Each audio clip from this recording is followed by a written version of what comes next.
Sila tulo. Gwapo at batikang maganda sa pangangatwirang kahanga kayo sa kanila. Masigabong palakpakan, pasalubungan natin sila. Sa wikang Pilipino, ang mga katwiran, si Nino James Obinsa. At sa wikang Ingles, ang mga kalaban, si Charles Justin Palmero.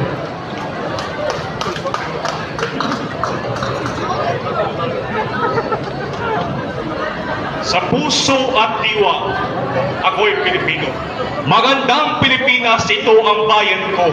May sariling wikang Pilipino, na siyang nabubuklod sa sambayanan ko. Wikang Pilipino, wikang panglahat. Ang ilaw at lakas ng tuwid na landas. Sa pagkakaisa, nag-ibayag. Mabisang kalasag, tungo sa panganlan. Totoy, uy. Alam natin sa ating mundo, marami ng pagbabago. Mga bagong teknolohiya, patuloy sa pag-asenso. May tayanan na kolonyal, ayuhan ng pasimuno. Ngunit, naghirap pa rin ang maraming Pilipino.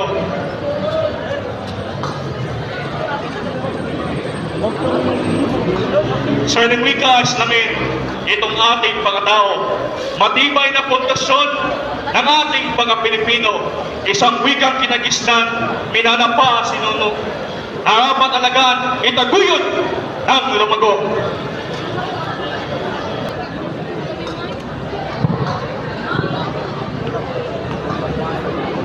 Sa mga kong katunggali na kapwa kong Pilipino, huwag nating kalimutan, dapat nating isa puso itong wikang kinagisnan, ang wikang Pilipino. Gamitin natin sandigan sa pangunlad, pag-asenso. Hindi ko nalilimot na ako ay Pilipino. TikTok! Hindi ko nalilimot na ako ay Pilipino. Mahalaga rin ang Ingles at dyan ay nagbabatas tayo. Lalo na kung may balak kang sa ibang bansa magtungo. Ang pangdaigdig na wika dapat pag-aralan mo. Tama na, sukat na mauhusay na makata. Ang pagkatalo nyo ay huwag nang palawigin pa. Sa madlang nanonood, kayo na po ang magpasya. Alin ang mas malaga? Sariling wika o wikang banyaga? Kaming tatlo ay narito sa inyo'y nagpapasalamat. Mahal naming kamag-aral, mga magulang at guro. Taos pusong bumabati, maligayang pagdiriwang. Hiling namin masigabong palakpakan. Nice one.